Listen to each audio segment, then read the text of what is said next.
કેમ છો? મજામાં? આપણે તો ઘણા બધા ટાઈમથી મળ્યા નથી કે મળ્યા છે? ના, મળ્યા છે હે ને? હા, આપણે નવી ટર્મ જ્યારે સ્ટાર્ટ થઈ આપણી દિવાળી પછીની, બરાબર? તો એમાં આપણે કયા કયા લેસન શીખ્યા હતા? તો આપણે છઠ્ઠું લેસન શીખ્યા હતા sounds of animals and birds. એમાં આપણે શું શીખ્યા કે કયા અલગ અલગ પ્રકારના સાઉન્ડ કે એનિમલ્સ ને બર્ડ્સ કેવું બોલે છે એ આપણે આસપાસ આપણે જોયું છે કે બધે ચકલી છે, પછી તમારે બિલાડી છે, આવા બધા ડક છે, પછી બીજા કેવા પ્રાણીઓ હતા? ઘણા બધા હતા ને. પછી ગાય, કૂતરો, ભેંસ, આ બધું અલગ અલગ કેવું બોલે છે એના વિશે શીખ્યા હતા, બરાબર? એના સ્પેલિંગ શીખ્યા હતા. પછીના લેસનમાં આપણે શું શીખ્યા હતા? સાતમા લેસનમાં આપણે શીખ્યા હતા કે એ ને એન આર્ટિકલ કેવી રીતે મુકાય છે, ક્યારે મૂકવામાં આવે છે, બરાબર? તો આપણને ખબર છે કે જે સ્વર હોય એ ઈ આઈ ઓ યુ, બરાબર છે? તો એની પહેલા આપણે એન શું કહેવાય? સ્વર હોય એની પહેલા એન આર્ટિકલ મૂકીએ છીએ અને જે વ્યંજન હોય ત્યારે એની આગળ એ આર્ટિકલ મૂકીએ છીએ, બરાબર છે? અને હવે તમે એનો ટેસ્ટ બી આપ્યો છે, બંને લેસનનો ભેગો તમને ટેસ્ટ મેં મોકલ્યો છે આજે, બરાબર છે? એટલે કે 7 તારીખે તમને મોકલવામાં આવ્યો હતો. હવે એ તમે ટેસ્ટ આપી દીધો છે. હવે આપણે નવું લેસન આજે સ્ટાર્ટ કરીએ છીએ. એ ચેપ્ટર નંબર કયું છે? Lesson number 8 and. એન્ડ એટલે એ એન ડી, એન્ડ એટલે અને. શું થાય એનું ગુજરાતી? અને. તમારી ચોપડી બધાને ખબર છે પ્રાઇમર આ યાદ છે ને? ઇંગ્લિશ પ્રાઇમર પાર્ટ 2 એમાં આપણે પેજ નંબર છે 32. જોયું બધાએ? હા. અને આપણું લેસન છે કયું છે? જુઓ બધા ધ્યાનથી. Lesson number 8 A N D and. And એટલે અને. હવે અને બધાને ખબર છે, આપણે વાતમાં બોલે છે ને, હું અને મારો ફ્રેન્ડ, હું અને મારો મિત્ર, હું અને મારા મમ્મી પપ્પા અમે આજે ફરવા ગયા હતા. તો એ અને વચ્ચે બોલો છો એટલે શું કે બે શબ્દોને આપણે ભેગા કરીએ છીએ, બરાબર છે? બે વાક્યોને ભેગા કરીએ છીએ અને ત્યારે જે વચ્ચે જે મૂકવામાં આવે છે એને આપણે શું કહીએ છીએ? એન્ડ, બરાબર? તો અહીંયા એક એની નાની સરખી વ્યાખ્યા છે એ આપણે એક વખત જોઈ લઈએ. તો શું છે અહીંયા બોર્ડ પર ધ્યાન, સેમ ટુ સેમ તમારી ચોપડીમાં પણ આપેલું છે. તમે તમારું ચોપડીમાં બી ધ્યાન આપી શકો છો, તમે વિડીયોમાં બી જોઈ શકો છો. જો અહીંયા કે આ દેખાય છે, ઉપરની લાઈન લખેલી છે.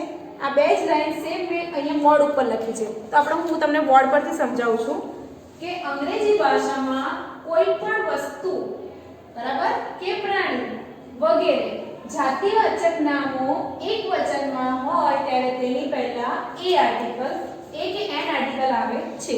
એ આપણે શીખી ગયા કે જાતિવાચક નામો હોય એટલે કે બધા અલગ અલગ નામ, કોઈ બી જાતના હોય એ, બરાબર છે?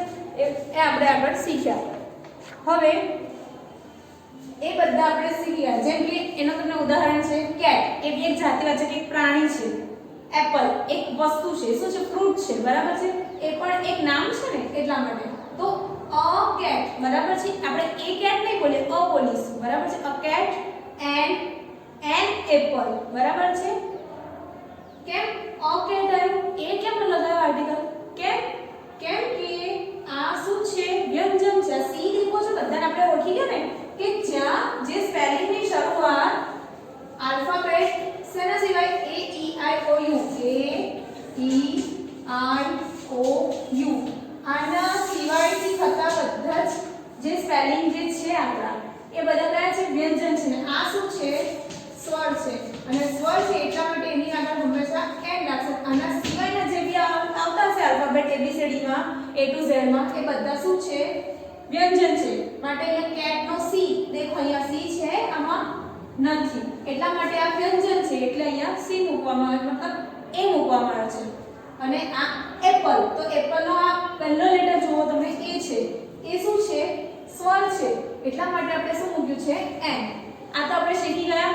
હવે આપણે શું લખ્યું હતું? એન એપલ, એન કેટ, આપણે બી ખાલી જગ્યાઓ આપણે જોઈ છે, બરાબર છે?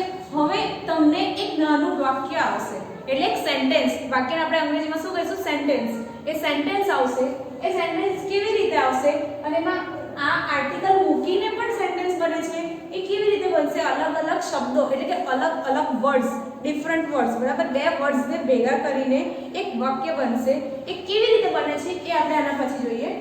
તો અહીંયા ધ્યાન આપો. તો ગુજરાતીમાં બે શબ્દોને જોડવા માટે તેમની વચ્ચે અને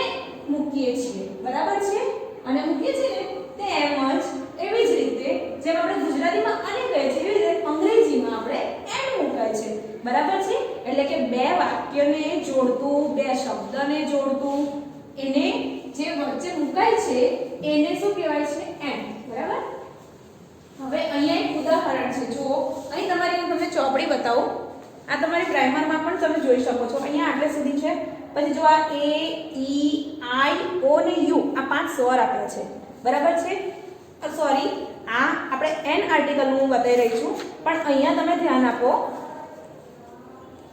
અહીંયા તમે તો જોઈ શકો છો બરાબર છે આ જુઓ આપણે આ ઉપરનું જે વાંચ્યું હવે અહીંયા જુઓ આ ચિત્ર આપ્યા છે શું છે તમને ચિત્ર પરથી તો ખબર પડી જશે કે આ કૂકડો છે આ બતક છે બરાબર છે બોટ છે શીપ છે એપલ છે એક્સ છે એટલે કે કુહાડી છે આ બંદૂક છે ગન અને આ શું છે એરો એટલે કે તીર બરાબર તો હવે આપણે જાણીએ છીએ તો આપણે એવું કહીશું કે કૂકડો અને બતક બરાબર કૂકડો અને બતક આપણે બે કૂકડો એક અલગ શબ્દ છે અને બતક એક અલગ નામ અને શબ્દ કહેવાય બરાબર છે તો આપણે બંનેને જોડવાનું છે કે કૂકડો અને બતક તો કેવી રીતે જોડ્યું છે જુઓ અ કોક કૂકડાને ઇંગ્લિશમાં શું કહેવાય છે કોક એન્ડ એટલે કે અને બરાબર છે અને આ બંનેને જોડે છે અને ડક ડીયુ સી કે ડક એટલે બતક તો આપણે ડક ને આનું તો શીખી ગયા બરાબર છે આપણને ખબર છે આપણે છઠ્ઠા લેસનમાં શીખ્યા હતા હવે આ બંનેને જોડાય છે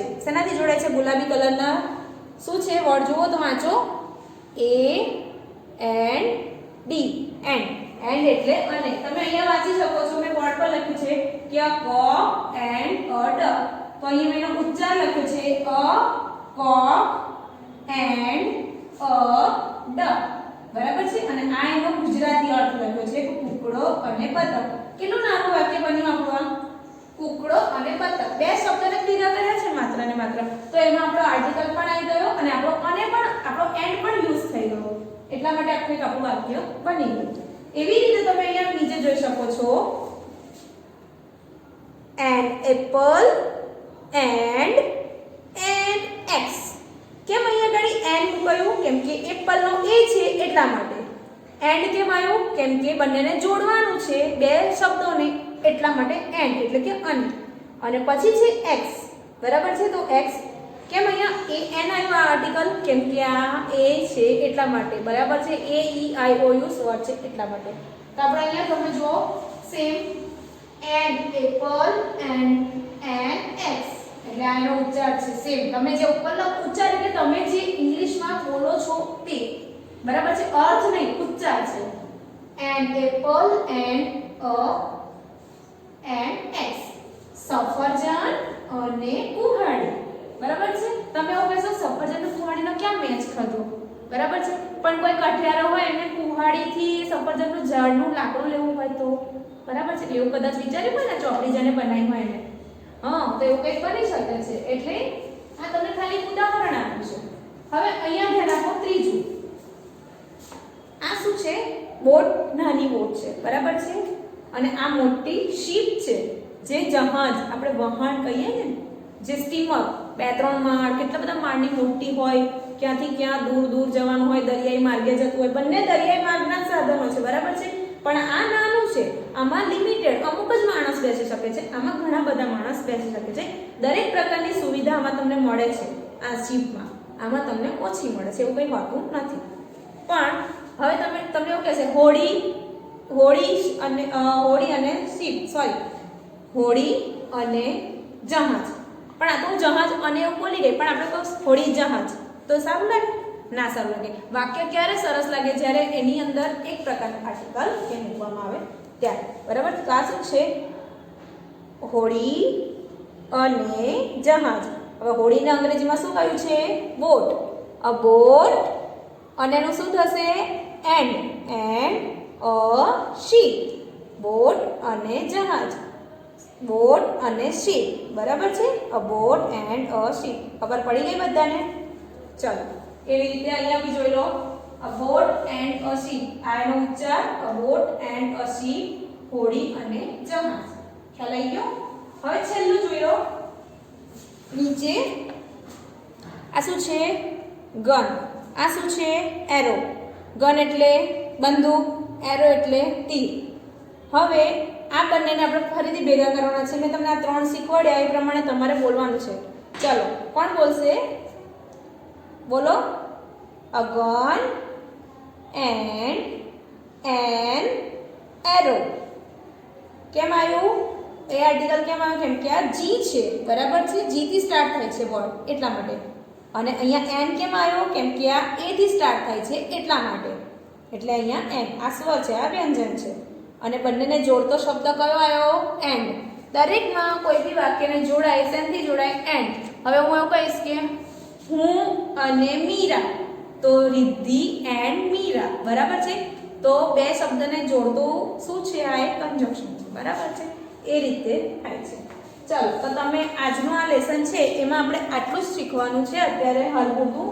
તમને હું આની પીડીએફ મોકલીશ, એ પ્રમાણે તમારે લખવાનું રહેશે.